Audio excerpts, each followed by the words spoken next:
Sardine Trésor mitondra tsiro amin'ny fiainantsika isan'andro manolotra anao ny vaovao. Sardine Trésor amin'ilay tiako be. La 4G Batelma vous présente ny vaovao.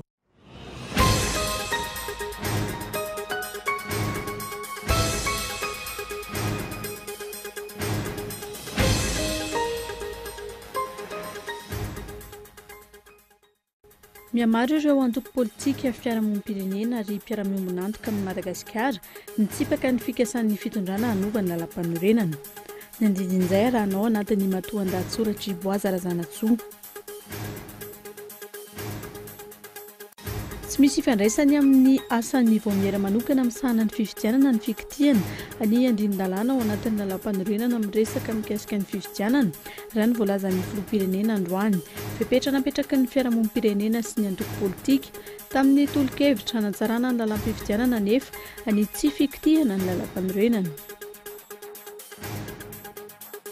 Eo amin'ny fanomanana ny fifidianana ho an'ny taona 2024 nanamafy ny CENI fa tsy ny vola no entina manantanteraka izany no olana fa ny fomba fitantanana azy. Tsy ampy no enti-manana ahafahana mampandroso ny faritra Ognibeny tanàna ao amin'ny komina Karion, tsy voafehy vokatra izany ny sosialy sy ny fahasalamam-bahoaka ary ny fampianarana.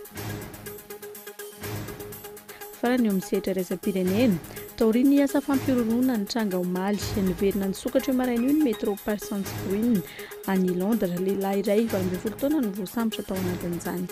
Ny tsipirian'ireo avy hatrany.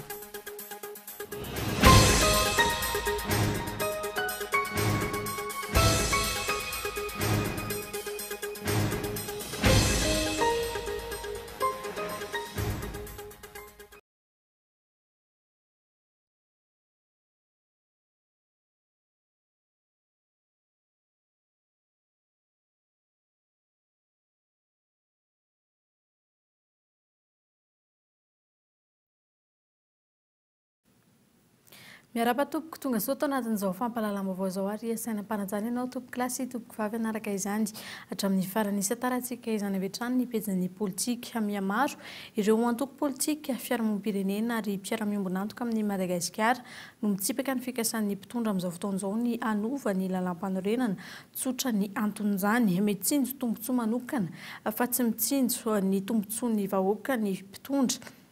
Ny andidin'izay dia rahanao anatin'ny matoan-dahatsoratra.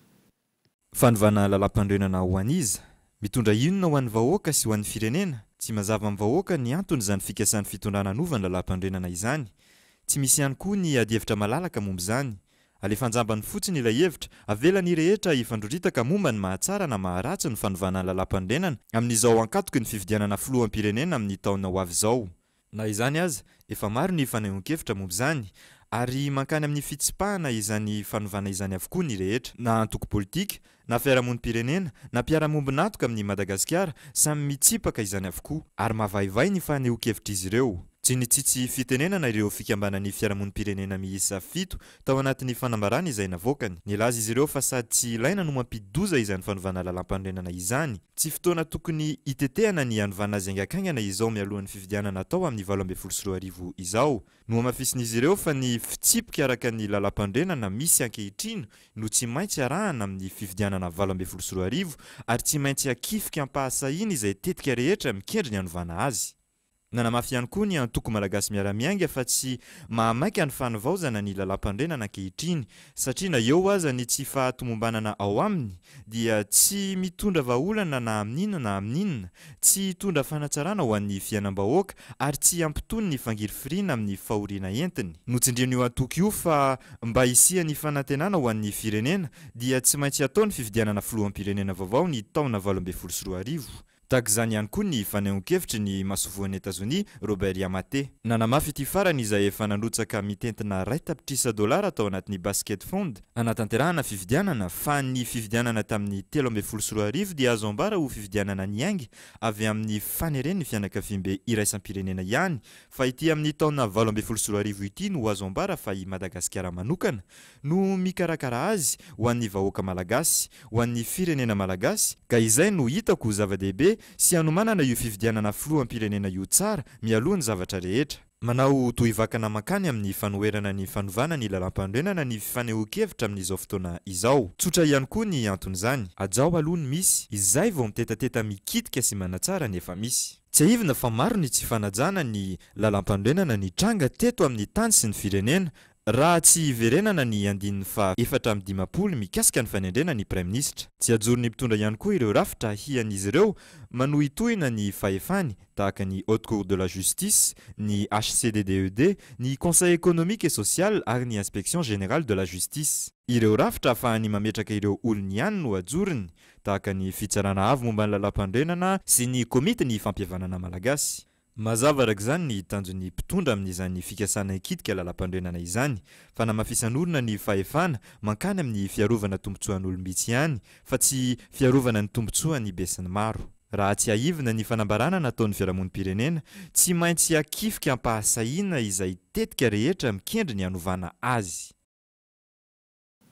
Fa niaona tamin'ny mpanao gazety io maraina io teny amin'ny alapam-panjakana ny avoloa ny filoham-pirenena. Loha hevitra maro no nondresana nandritra izany fionana izany. Tsy misy fandraisany amin'ny asan'ny vaomiera manokana misahana ny fifidianana, ny fikitiana ny andidin-dalàna ao anatin'ny lalam-panorenana miresaka ny fifidianana. Raha ny voalaza ny fipetranapetraky ny fiarahamonim-pirenena sy ny antoko politika ny amin'ny tolo-kevitra hanatsarana ny lalam-pifidianana nefa ny tsy fikitiana izany lalam-panorenana izany. Fanadihadiany Lili Rapiata. Isan'ny lohahevitra nisongadina nandritra ny fionana teo amin'ny filoham-pirenena sy ny mpanao gazety io maraina io ny mikasika ny fikasana ikitika ny lalam-pandrenana mialoha ny hanatanterahana fifidianana. Misaraka tanteraka ny lalam-pifidianana volavolaina eo anivon'ny CENI nakana tolo-kevitra tamin'ny fiarahamonim-pirenena sy antoko politika samihafa sy ny andinin-dalàna mikasika ny fifidianana ao anatin'ny lalam-pandrenana. Ity farany no asimpantsina raha ny voalaza ny filoham-pirenena. Antana rehetra izay mipetraka teo zany le hoe maninona moa no tsy voalaza tao amin'ilay tatitra izay nataon'ny CENI ho an'ny comité interministériel io resaka momba ny constitution io. Ka mazava CENI nge tsy ao anatin'ny asa ataony ny resaka momba zany constitution zany na kely varavety azy dia aza gaga mihitsy tsika raha tsy ao amin'ny tatitra atao le izy. Fa zay natao antsika hoe jereo daholo ny document rehetrarehetra fa n'ilay tatitra ivelana atao amin'ny CENI misy tatitra lehibe izay natao tao dia anatin'izay izay zavatra tianao tenen'izay. Isika tsy maintsy manaja le lalàna. Raha nanao an'izay CENI na izaro mba niandry azo izy reto raha manao an'izay. Fa tsy nanao an'izay izy. Fa raha nanao an'izay izy dia tonga dia tsika hoe miditra amin'ny zavatra tsy tokony hidirana ny CENI fa tsy nanao an'izay moa le izy zany. Fipetranapetraky ny antoko politika sy ny fiarahamonim-pirenena nakana hevitra amin'ny famolavolana ny lalam-pifidianana nefa ny tsy hikitiana ny lalam-pandrenana, tsy mifandray ireo lalàna roa ireo. Nilaza ihany koa ny filohan'ny repoblika fa tsy hitarika amin'ny fanemorana ny fifidianana ny fikitiana ny lalam-pandrenana. Raha ny dingana rahana amin'ny fanovanana lalam-pandrenana nefa tsy maintsy hisy fihemorana ny fifidianana na milaza aza ny filohan'ny repoblika fa tsy hisy izany. Fa fanontaniana manokana napetraky ny mpanao gazety ny Kolo TV FM tamin'ny filohan'ny repoblika ihany koa io maraina io ny mikasika ny fahazon-dalana manitatra ny haino manjery any amin'ny faritra. Azony rehetra ataony manao izany raha manaraka ny lalàna raha ny voalaza ny filoham-pirenena tsy izany anefa ny zava-misy raha ny hita eto amin'ny firenena. Fanadihadiana vetrany. Lohahevitra iray hafa nanitikitika ny mpanao gazety ny mikasika ny lalàna feno fifandraisana, ny mikasika ny tsy fampiny vaovao ofisialy mivoaka avy amin'ny tompona ndraiky mpanjakana. Nipetraka ihany koa ny fanontaniana mikasika ny fanitarana ny haino manjery any amin'ny faritra, tokony hipetraka ny lalàna sy ny fanajana ny lalàna hoy ny filoham-pirenena rehefa nanontaniana mikasika izany. Les stations de télévision tokony tsy traitement égalitaire gamitsy zay natao. Tsy nihoatranoatra ve le izy any le olana le extension tsy nanaraka lalàna tokony averina amin'ny lalàna mihitsy aloha le izy ary le teneniko antsika lalàna no tokony ife ny fanaovan-draha raha fa tsy le pratika fanaovan-draha raha no hibaiko ny fanaovana lalàna tandriny tsara zay raha manome amin'ny resaka radio zao tsika dia tokony hoe any amin'ny 500 kW no raha diso monsieur le ministre no tokony apetsaka ilay ny avon'ilay teknôlôjia zany manafatra le olona tonga dia 1000 watt 2000 watt natao inona ny tanjony fantany le izy satria amin'izay fotoan'izay le manao le 500 watt tsy ndriny le izy amin'le 2000 watt rehefa mandeha le 2000 watt io mandeha atao hoe canal any radio io ny radio Madagascar io le fréquence ny razanareo azy sur le plan technique io fréquence na de Madagascar io ka ny amin'ny faritra maro dia misy radio aminareo manindry an'le izy amin'izay zavatra zay ary indrindra rehefa amin'ny anteny le vaovao an'le olona mandeha fa tsy vaovao an'ny radio Madagascar efa manjana an'le lalàna any ny tokony hipetraka voalohany za dia teny amin'andray matoa mihitra apetrao lalàna ajao ny lalàna fa tsy mety zany zavatra zany zany mampikotana le tontolo mafatapatatra ny anina izy dia le pilona tsy hitanao re fa mipetakery ananiny ariny anazy efa teo riny labe anao fa manalo indry fa mandeha le radio ka izy manale tsy fanarahan-dalàna no voalaza amin'ny filoham-pirenena fa antony tsy hanomezan-dalana anaovana ny fanitarana ny haino aman-jery any amin'ny faritra raha ny zava-misy anefa ireo haino aman-jery izay fantatra fa ny mpanolontsaina sy mpiara-miasa akaiky amin'ny fitondrana mahazo alalana amin'ny fanitarana any amin'ny faritra na vao aingana aza no nitsanganany raha ho an'ny Kolo TV manokana nandritry ny 4 taona no efa nangatana ny fahazon-dalana nanarahana ny dingana rehetra ilaina amin'ny fanitarana saingy tsy mbola nahazo izany hatreto misy fiaraka izany ny fampiarana ny lalàna goragora eto amin'ny firenena no io mizana mitsinjin'ila io samy misy ny fepetra manokana takiana amin'ny haino aman-jery ahafahany manao ny fanitarana any amin'ny faritra. Tsy mahomby ny minisitra teo aloha Matono Soloana izay ny fanazavana nentin'ny filoham-pirenena tamin'ny manoloana ny fanoloana ireo mpikambana sasatsasany eo anivon'ny governemanta minisitra maromaro no voalaza fa tsy nahomby ary nesorina tamin'ny toeran'io kanefa mbola nafindra amin'ny toeraka fahindray arahoan'ny fanadihadiana. Misy ny tsy fahombiazana tamin'ireo mpikambana Matono esorina teo amin'ny toerana izy ireo mpikambana maromaro ao amin'ny governemanta ihany koa ankilan'izay no afindra toerana. Ny minisitra eo amin'ny fiadidiana ny Repoblika misahana ny tetikasan'ny filoham-pirenena ohatra intelo ny ovana nandritra ny izay fotoana izay. Tahaka ny minisitra Rivo Rakotovao rehefa tsy nahomby tamin'ny toeran'io nalefa miantoka ny fitatiavan'ny valopolo isanjato ny vahoaka malagasy. Tsy lara-pahamehana ve araka izany ity sehatra ity no omena tantanana tsy mahomby. Ny minisitra ankehitriny, minisitra efa nitantana andraikitra maro teto amin'ity fitondrana ity. Ny ministra ny raharaham-bahiny ankehitriny izay nasorina tamin'ny toerana mahafilohan'ny filakevim-pitantanana ny kompania Air Madagascar azy saingy izao omena andraikitra izao indray. Tahaka ny ministra ny tontolo iainana teo aloha ihany koa izay alefa mitantana ny ministeran'ny fitaterana ankehitriny. Misy ihany koa ireo ministra izay efa taona tsy aorian'ny asany tao amin'ny governemanta vao hita fa tsy nahomby raha ny fomba fitantanana ankehitriny to atao andrana hatrany ny fitantanana ny firenena.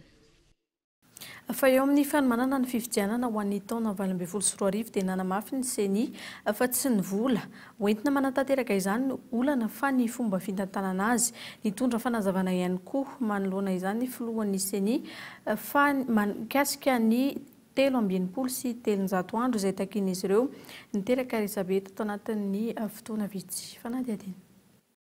Omaly nisy ny tatitra nataon'ny CENI na ny vaomera maleo tena misana ny fifidianana momba ny asa efa vita manoloana ny fikarakarana ny fifidianana ho an'ny taona 2024. Efa milamina ny rehetra raha ny fanazavana ary tsy ny vola no olana fa ny fomba fitantanana azy. Tsy dia tena hoe ny teti-bolana ny olana fa ny fitantanam-bola ny olana zany eo anatin'le izy satria hatreto ange zany ny CENI tsy hoe akory hoe manana olana ara-bola fa mandeha atsaka ny siandavany zany le vatsom-bola zay afahana miasa zany fa le fanatanterahana an'le izy le procédure mihitsy zany no tsy miconvenir ny OGE zany le procédure zay apetraky ny finance eo amin'ny fitantanana n'le vola zany zay le adievitra ao anatin'le izy zay angatahanay zany no antsiana n'izay zavatra zay. Raha tsy ivona ireo mpiara-mombonantoka sy ireo mpamatsy vola no manohana ny fikarakarana ny fifidianana eto amintsika. Izany hoe raha ny zava-misy vola mitetina $20 no natokan'ireo mpamatsy vola mivondrona ao amin'ny SACEM anoanana ny fifidianana eto amintsika. Mila fanomanana sy fandaminana izany raha ny fanazavana. Isan'izany ilay 3 sy 300 andro nangatahany CENI izay nitondrana fanazavana ihany koa. Ny 363 jours dia manomboka amin'ny 1er décembre anaovantsika ny révision annuelle ny liste électorale dia aorinan'izay ny opération électorale au 1er décembre jusqu'au 15 avril tsika dia tsy maintsy manao ny lalam-pifidianana zany dia zay tafiditra ao anatin'le 33 jours dia aveo tsika rehefa aveo miditra any amin'ny opération électorale rehefa aveo zany hoe zay zany mampatonga ny liste 363 jours ny liste électorale plus ny opération électorale mandeha makany amin'ny fifidianana filoham-pirenena. Atreto aloha fanontaniana maro no mipetraka manoloana ny fikarakarana ny fifidianana eto amintsika. Miaingana amin'ny fomba fiasan'ny CENI hatrany amin'ny fahaleovan-tenany ity rafitra maleo tena misahana ny fifidianana ity. Amin'izao fotoana iza ny tokony hametrahana ny fitokisana? Ny fitondram-panjakana izay mitady ny tombotsoa azy ve? Sa ny CENI izay milaza fa manao ny asany atsakany sy andavany kanefa mbola miakina amin'ny fitondrana raha ny zava-misy no jerena? Ninonina miseho ny fanajana ny zony tsirairay avy amin'ny alalan'ny fifidianana mangarahara no ilaina ampilamina sy ampandroso ny firenena. Fa tsy mari-pototra ny asan'ny comité interministériel mamolavola ny rijanteny amin'ny fanavaozana ny lalam-pifidianana ampahany amin'ny fanehoan-kevitra tao anatin'ny fandaharana Ankitsipo ny zoma 12 septambra teo mampiasa ny fahefany ihany koa ny fitondrana ny amin'ny ahazony antokony izy ireo ny fifidianana fiodinana voalohany raha ny fanazavana arahoan'ny fanadininy. Ramarsan Frank, mpamakafaka ara-politika, tompon'andraikitra orinasa-gazety sy ny pasteur Mayol Christian Dieudonné, kandidao filoham-pirenena amin'ny taona 2024. Izy ireo indray no vahiny ny fandaharana Ankitsipo ny zoma 15 septambra teo, izay najefitra mahakasika ny fifidianana filoham-pirenena manaraka, ny fanovana lalam-panorenana tian'ny mpitondra voizina amin'izao fotoan'izao sy ny fanavaozana ny lalam-pifidianana. Mikasika ny fanavaozana ny lalàna mifehy ny fifidianana dia manahy izy ireo ny ahatonga izany ho toy ny lalàna mifehy ny serasera amin'izao fotoan'izao hafa no iaraha mamolavola sy dinihana saingy hafa tanteraka no kasiana ampiarina ho an'ny tombotsoa sy ny kajikajin'ny mpitondra hanomezana vahana ny alabato. Mavoantsika rehefa manao lalàna le comité interministériel zao hoe zay hoe nalaina tany vahoaka dia alainy fanjakana zay zany le fanovana le lalam-pifidianana dia mety le nalaina fakakevitra tany am'le tany potony no potraremy conseil des ministres fa hevitra hafa mihitsy dia lazaina fa hoe fa nalaina ny hevitra vahoaka. Zavatra ohatra ray fotsiny no ataoko momba an'izay momba le code de la communication. Hafa mihitsy ny dinihana tany Tsirabe mandalo conseil des gouvernements miova, mandalo conseil des ministres miova tonga ny any atemera-pirenena zavatra hafa dia io nefa rany aty tsy vita dia nefa nizay ndreto da vao ministra ampiarana amin'izao fotoana izao. Tiako lazaina aminao zany dia hoe tsy mari-pototra le comité interministériel satria zany fanjakana anay zany no tady hoe hamariparitra le lalàna sy baiko an'le CENI. Zay zavatra misy amin'izao fotoana izao ary ataoko hoe prélude ozy ny frantsay fangalaram-bato zany ary tsy magaga raha ohatra le prime ministre tsy alo mihitsy tafalo mihitsy par rapport tonga fifidianana satria efa izy no asaina mamolavola zany. Mialatsiny amin'ny tenanao zany paster anao candidat mamolavola amin'ilay hoe ahoana no azotsika ty raha ty ho an'ny HVM premier tour de vita. Le mpitondra foana hoa zany rehefa mifanjakana zany dia manana an'izay paipaika zay foana izy mba hipetrahana elo amin'ilay fitondrana anankiray ary ahafahana mangala-bato satria eo ampelantanana n'le fahefana ka le lalam-pifidianana zany tokony ho avoaka malaky io lalam-pifidianana io kanefany tokony mba iarahan-dretrarehetra manaiky izy fa tsy ohatran'le code de communication tenen'ny Franck Ramarson teo hoe hafa ny fanarahana taty dia niova taty mivoaka avy any amin'izay tsy le zavatra ny fanarahana intsony no mivoaka avy any. Za aloha raha mpitondra hoa dia efa makalesona amin'ny zavatra efa ataon'ny mpitondra amin'izao fotoana zao mba tsy ho ratsy fiafarana eo amin'ny fitondrana eo koa. Ankoatr'izay, samy laza izy ireo fa tsy ilaina ny fanovana ny lalam-panorenana herintaona mialohan'ny fifidianana izay voizin'ny mpitondra amin'izao fotoana izao.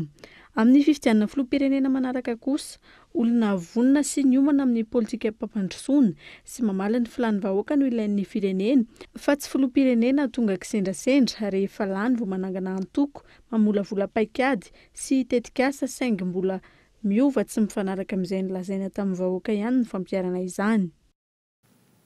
Lafim-baovao hafa tanteraka kosa indray dia tsy ampy ny hoentim-manana ahafahana mampandroso ny faritra raha nanambara ny ben'ny tanàna ao amin'ny komina Karion tsy voafehy vokatra izany ny sosialy sy ny fahasalamam-bahoaka ary ny fampianarana. Kaiton Andrianatsilavo. Maro amin'ireo komina eto amintsika no misedra fahasahiranana amin'ny asa fampandrosoana sy ny fampivoarana ny faritra misy amin'izao fotoana izao. Ahitana olana sy fahasarotana avokoa ny lafiny rehetra. Na ara-pahasalamana io, na ara-pampianarana dia tena mbola lavitra ny zavatra misy. Satria ho raisina ohatra fotsiny CSBDO-na eto efa 700 taona mahery, kanefa tena fitaovana kely tsotsotra entina manavotraina olona amin'ny resaka aretina tsotsotra hoe fandidiana tsotsotra na accident majinijinika tokony vita eto. Satria izany dia misy tanteraka eto satria ny accident dia misy foana eo maritazo dia matetika tsisy mivonjy aina satria lasa ny Manjakandriana na Antananarivo ilay olona dia maty. Izany aloha dia anisan'ny sedra voalohany. Ela ny hopitaly kanefa ny fitaovana dia tsisy. Ankoatr'izay ho an'ny Karion manokana, tsy mbola manana lisea ny any an-toerana. Io tsy fisian'ny lisea io no mahatonga ny ankizy halan-daharana eo amin'ny fianarana. Raha 50 ohatra ny mpianatra no afaka baka, tsy misy afa-tsy ny 20 no mankany amin'ny lisea. Vokatr'izay, mitombo ny tahany voakalo loatra, tsy afaka mihetsika hanampy ny foto-drafitrasa ihany koa ny komina noho ny tsy fahampiany ny hoentim-manana. Ny sakany aloha voalohany indrindra aloha izany tena voalohany indrindra dia tsy fahampiany ara-bola. Tsy ampy ny vola hoentin'ny komina mihetsika manao ny asa rehetra izay ho atao. Satria fantatsika tsara amin'izao andro izao fa raha manao foto-drafitrasa ianao dia vola lehibe dia lehibe. Fa saingy kosa izany isorana manokana an'ireo zanaka ampelezana eto aminay satria tena hita olona tia tanindrazana zareo sy mba fantatra ny ason'ny toerana. Tsy lavitra, 720 kilometatra mialana Antananarivo renivohitra no misy an'ny Karion. Tsara ny lalana makany raha mitaha amin'ny komina hafa, saingy tsy misy mijery tahaka ny an'ireo komina ambanivohitra rehetra. Inena natao ve ny tsy mijery ireo komina ireo ahafahana mambabo ny fony izy ireo rehefa manakaiky ny fifidianana? Sa ny finiavana ampivoatra miainga avy ny fotony no tsy misy amin'ny mpitondra? Ankoatr'ireo sakana tsy ahafahana mampandroso ny komina ireo, samy mitaraina ihany koa ny rehetra ankehitriny manoloana ny tsy fandriam-pahalemana izay mbola tsy nahitana vahaolana maharitra hatramin'izao. Lafim-baovao hafa kosa indray manoloana ny olana mitranga eo anivon'ny fitaterana eto Antananarivo renivohitra amin'izao fotoan'izao dia miantso ireo rehetra voakasika izany ny eo anivon'ny komina Iaona sy tafa amin'izy ireo ny alatsinainy ho avy izao amin'ny 2 ora tolakandro fiantsoana fandroana izao raha ny fanazavana ary ny filaminana sy ny firindran'ny fifamoivoizana sy ny fitaterana no tanjona amin'izany siaroary ny fanampanazavana.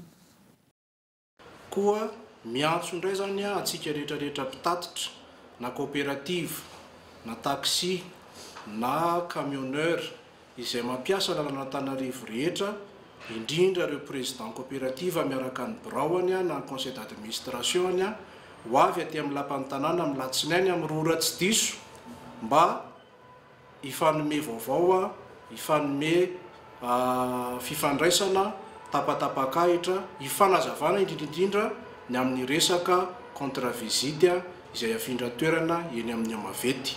Izay commune vonina Mandrakariva hitondra fanazavana hiresaka aminareo satria ianareo mpitondra taxi be nareo tompona fiara no tena tsinjovina amin'izany fanatsarana fitaterana eto Antananarivo izany. Ka amin'ny latsinainy amin'ny 2 aty amin'ny hôtel de ville amin'ny hémicycle amin'ny fotoanantsika afaka miteny daholo ny rehetrarehetra misokatra izahay amin'ny fanazavana hatramin'ny atsiporiany indrindra. Eo amin'izay tontolo ny fitaterana izay hatrany saingy vaovao mampalahelo kosa dia nody mandry alina ny filohan'ny UCTU Bernardin Andriambintsolo-Mora isan'ny loharanom-baovao nahazoana vaovao na ahafahana nampita izany tamin'ny tsika mpijery any tokantrano i tompo-kilasy ny alatsinainy izao no anatanterahana ny fandevenana azy izahay eto amin'ny Cool TV FM dia mirary fiononana feno ho an'ny fianakaviana sy ny mpiara-miasa akaiky aminy. aloha ny anoizantsika ny toy ny fampalalam-baovao kosa dia anaraka dokavaritra vitsivitsy isika.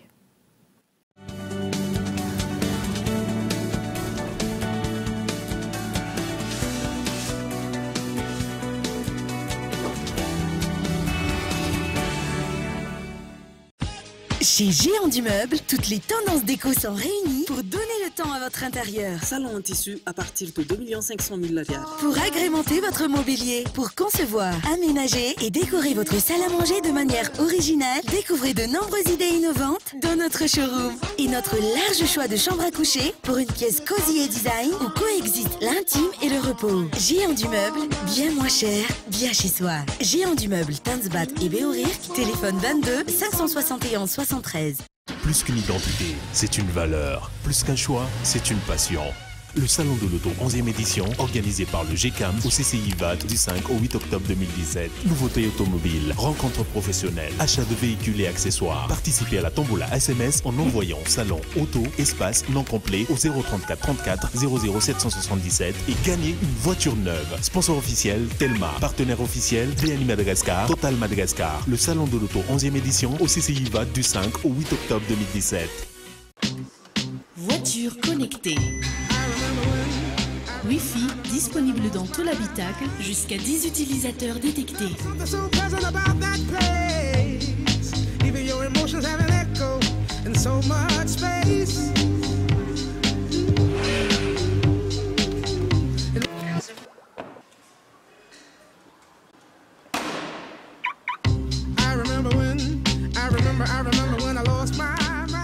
Créez votre réseau Wi-Fi partout où vous êtes avec la Wingle by Telma à seulement 70 000 $. Rendez-vous en Telma Shop. La 4G by Telma, plus de 60 villes couvertes. Participez à la tombola SMS en envoyant Salon, Auto, Espace, non complet au 034 34 00 777 et gagnez une voiture neuve. Telma, numéro 1 de l'Internet à Madagascar. Ça y est, j'ai eu mon bac. J'ai fait la fête, mais il est temps pour moi de penser à mon avenir. En comparant les établissements de formation, j'ai choisi une école sérieuse qui garantit l'épanouissement que je recherche. Vous aussi? Faites comme moi, faites le bon choix. Concours 21 et 22 septembre. ISCAM, allez là où vont les élites.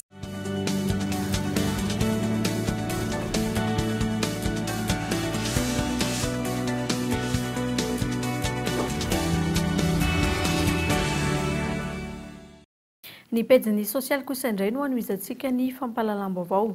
Antso manokana ary tsy miankina amin'ny ateterana ny fianarana.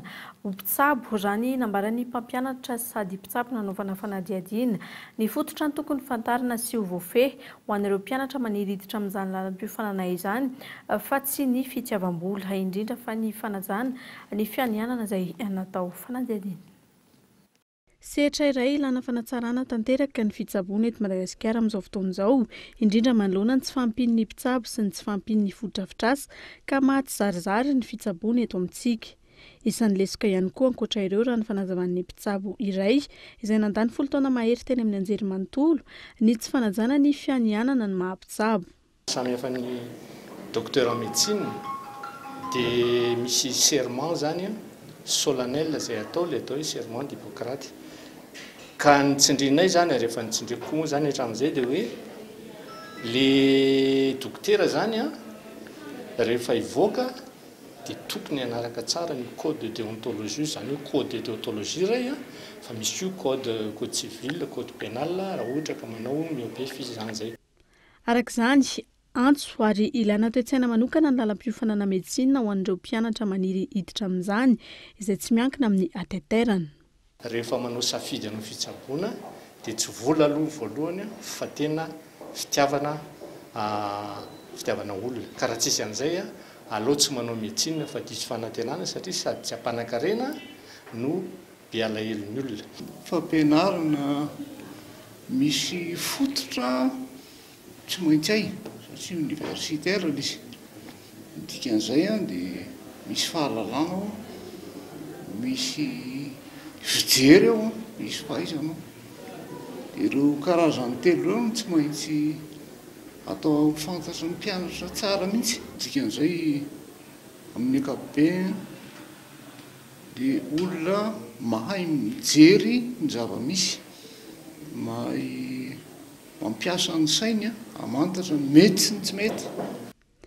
Ny fakulten'ny médecine ihany hatreto no sekoly ambony ara-panjakana manofana ho mpitsabo eto Madagasikara izay misedra fitokonana saika isan-taona noho ny tsy fahalavorarian'ny fampianarana sy ny fampitaovana azy ireo. Tokana ihany koa hatreto ny sekoly ambony tsy miankina manofana mpianatra ho mpitsabo amin'ny lalam-piofanana médecine humaine. Hatreto mandidina ny 4,000 ireo mpitsabo voaisany ho lavitra ny mpitsabo eto Madagasikara. 4,000 amin'izy ireo no miasa eto Antananarivo. Tsy ampy anefa io isy io oharina amin'ny isan'ny mponina eto Madagasikara izay mananika ny 13 tapitrisa. Fa ankizy mihoatra ny 900 no nahazo tombotsoa tamin'ny alalan'ny tetikasa fianarana sy fialamboly nandritra ity fotoam-pialatsasatra ity afaka ny lalao sady nianatra ireo ankizy ireo ary nitety firenena maro amin'ny alalan'ny fanaovana sary. Mbola ito ny hetsika raha nambaran'ny tompon'andraikitra ary isin'ny fanaovana suivi ho an'ireo nahazo tombotsoa tao anatin'izay 4 herinandro izay. Gaeton Andranjilavo. Ireo ankizy sahirana sy ireo mirenireny eny amin'ny arabe no navondrona andray anjara amin'ny tetikasa milalao sady mianatra tamin'ity taona ity.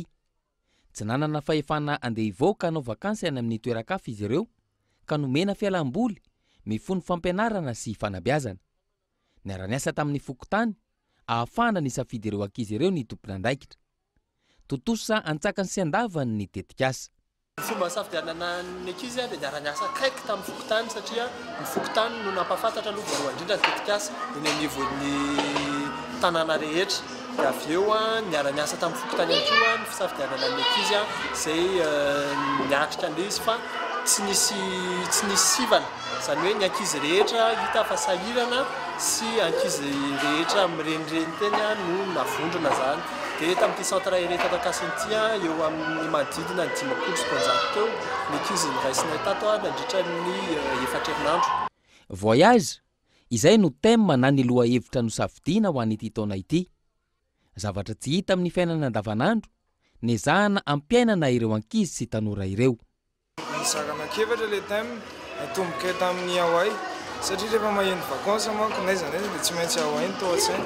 Dia ny Hawaï aloha nanomboana azy dia vita ny Hawaï dia niditra France dia naketo miverina teto Madagasikara fa mbola nitety an'ilay 6 province aloha ny 3 province du sud aloha natao voalohany dia aveo ny 3 province tany tongotr'izao. Au moins zany le izy mba mampitombo créativité an'ilay ankizy eo anivon'ny fiainana. Raha ohatra hoe maly izy zao nahita faky dia tsy hitany izay nanaovana anazy. Androany izy mety mahita après an'ilay izy mahita faky mety hanaovany zavatra ngezabe anankiray. Le début fotsiny zany ny fanosehana fotsiny zany ataonay hoe zao no tokony atao raha misy ohatr'izao dia aveo izy mampiasa ny sainy sy miezaka mandalana izy. Navita zavatra maro ireo ankizy nandritra izay fotoana natolotra ho azy ireo izay.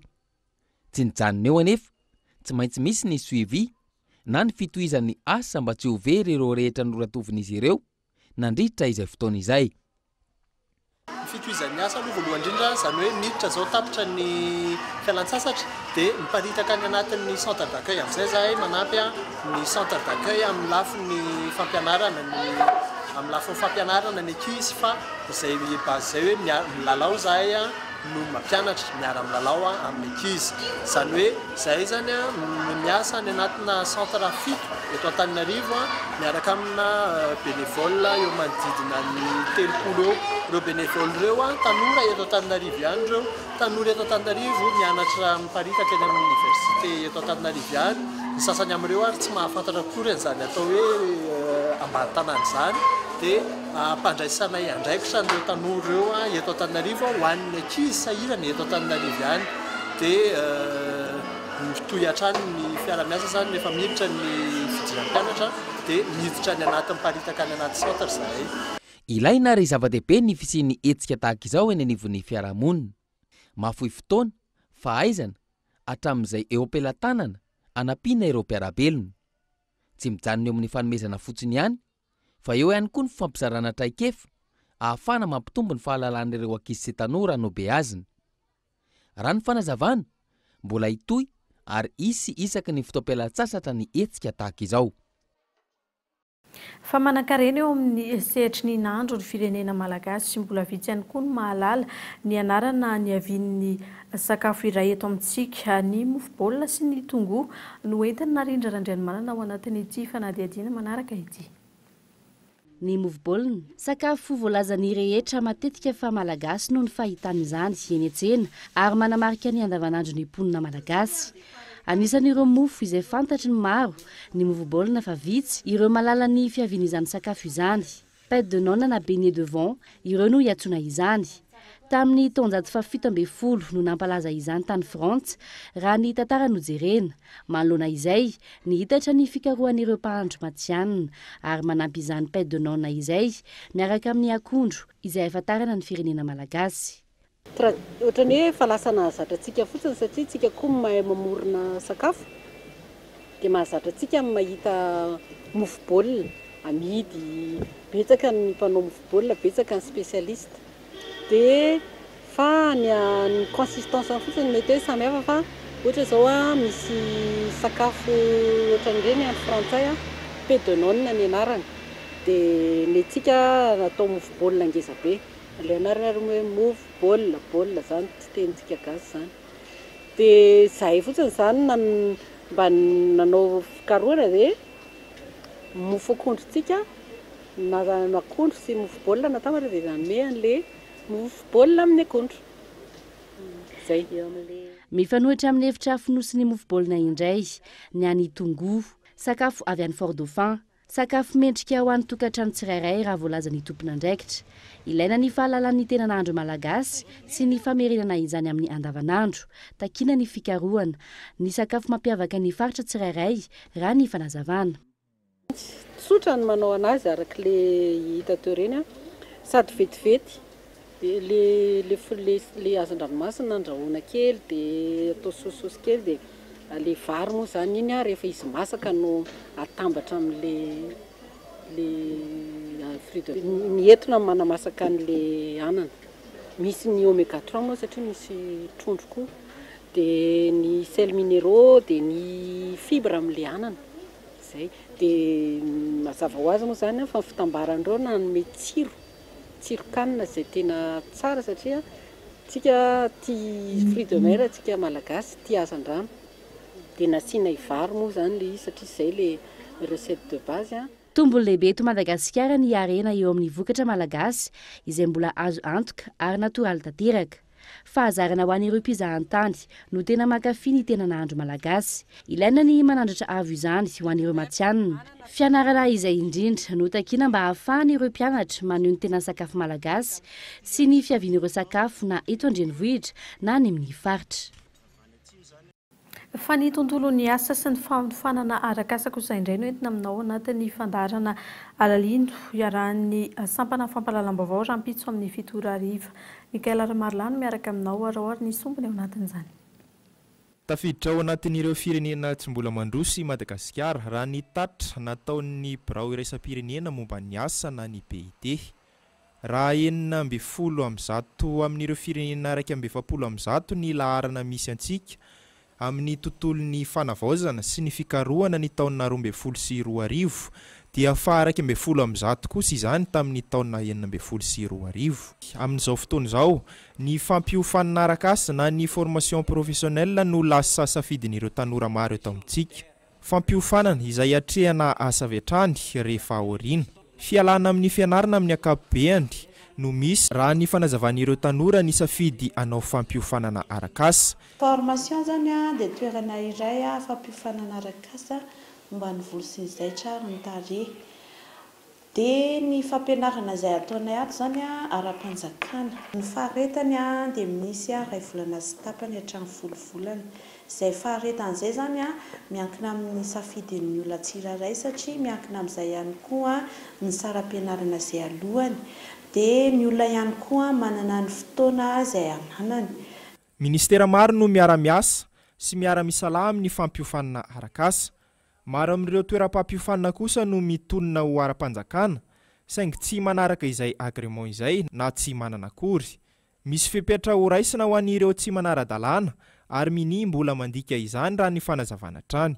Ny tanjona aloha dia tsy ny hoe anasa azy nefa kosa tsy maintsy izy ny fiarah-miasa efa midinika an'izany ny direction régionale rehetrarehetra sy ny ministère centraux izay ny antony ny anaovana le recensement indrindraindrindra eto Analamanga fa betsaka be moa zareo ary izy fiarah-miasa amin'ny fopy dia ifandray tanana amin'ny fopy amin'ireo izay tsy manara-dalàna hiafara amin'izay hoe fisotomana ny voalohany indrindra aloha dia tsy ampandraisin'ny ministère examen atao ministère tsony zareo.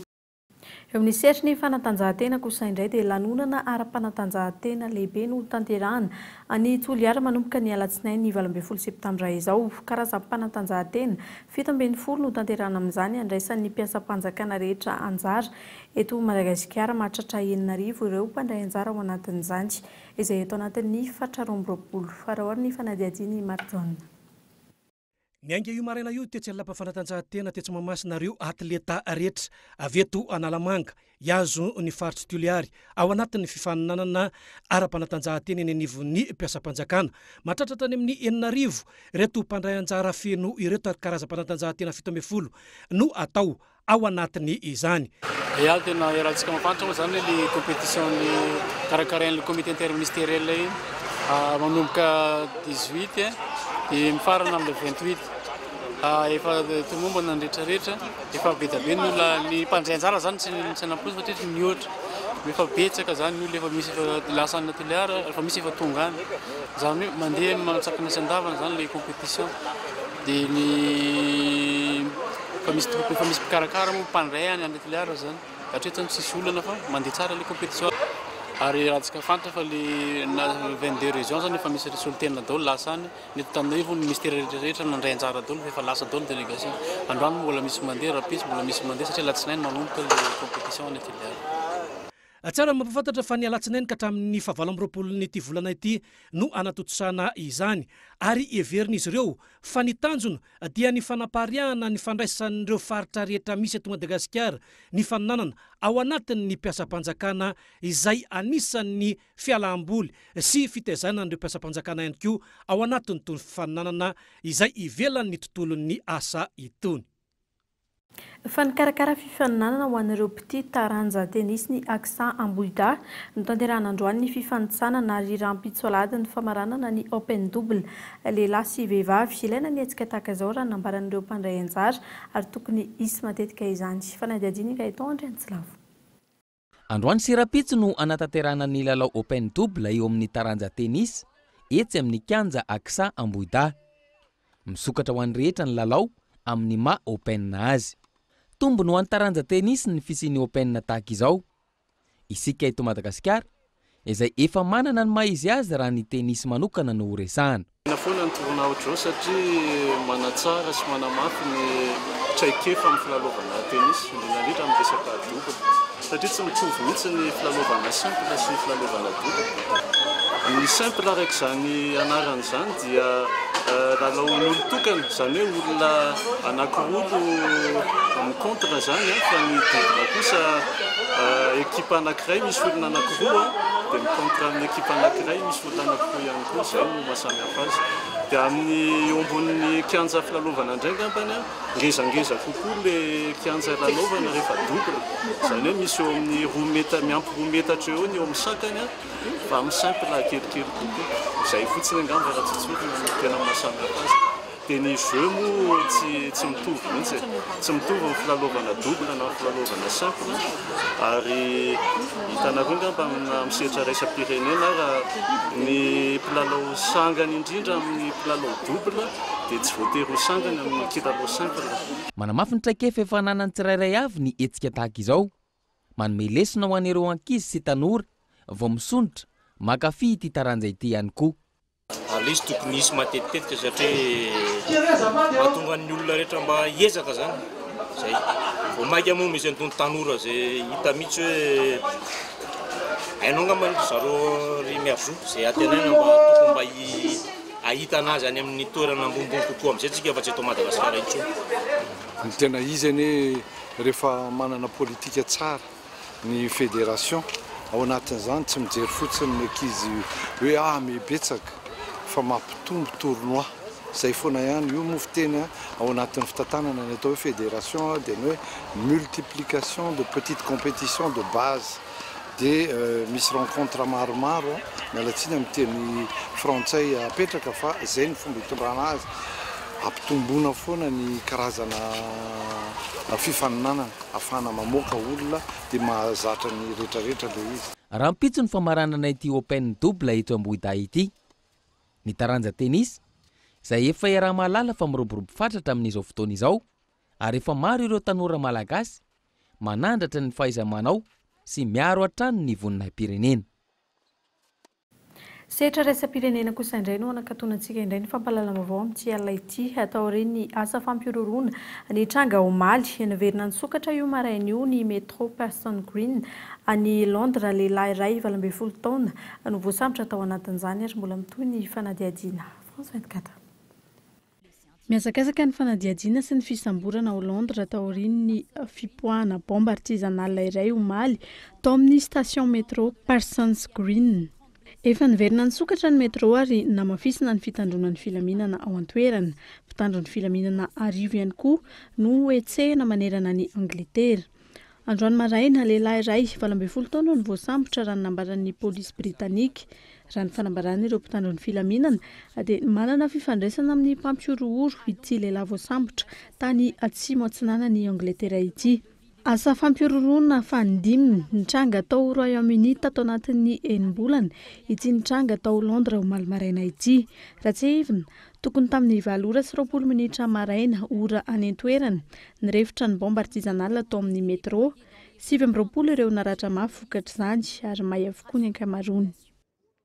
Fa mialoha ny sarana amin'izao alina izao toko klasy toko vavy andeha ho averina aminao ho atsidika aminao ireo ampahany vaovao nisongadina tamin'ity androany ity tsy misy fiandraisany amin'ny asany voamiera manokana misahana fifidianana ny fikitiana ny andinin-dalàna ao anatin'ny lalam-panorenana hoy ny nambaran'ny filoham-pirenena androany raha niaona tamin'ny mpanao gazety. Eo amin'ny fanomanana ny fifidianana ho an'ny taona 2024 izay hatrany dia nanamafy ny CENI fa tsy ny vola hoentina manatanteraka izany no olana fa ny fomba fitantanana azy. Farany kosa dia tsy ampy ny hoentim-manana ahafahana mampandroso ny faritra raha nambarany ben'ny tanàna ny Carion tsy voafehy vokatra izany ny sosialy sy ny fahasalamam-bahoaka. Izay ny koa toko klasy toko vavy no entina manakatona tanteraka ny pejany fampalalam-baovao tamin'ity asabotsy ity ankasitrana feno ianao izay nanaraka izany hatramin'ny farany. Veloma tompoko.